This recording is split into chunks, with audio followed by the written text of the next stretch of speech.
On this episode, I'm going to show you how to remove a spring off the hinge off a GM car that has welded on hinges, like this.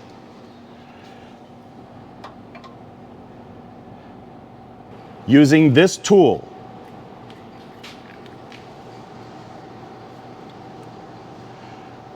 And with this tool, make sure it's made in the USA, because if it's made in China, it's not going to work. Seriously, ask me how I know. 1/2-inch ratchet wrench, or gear wrench, whatever you want to call it.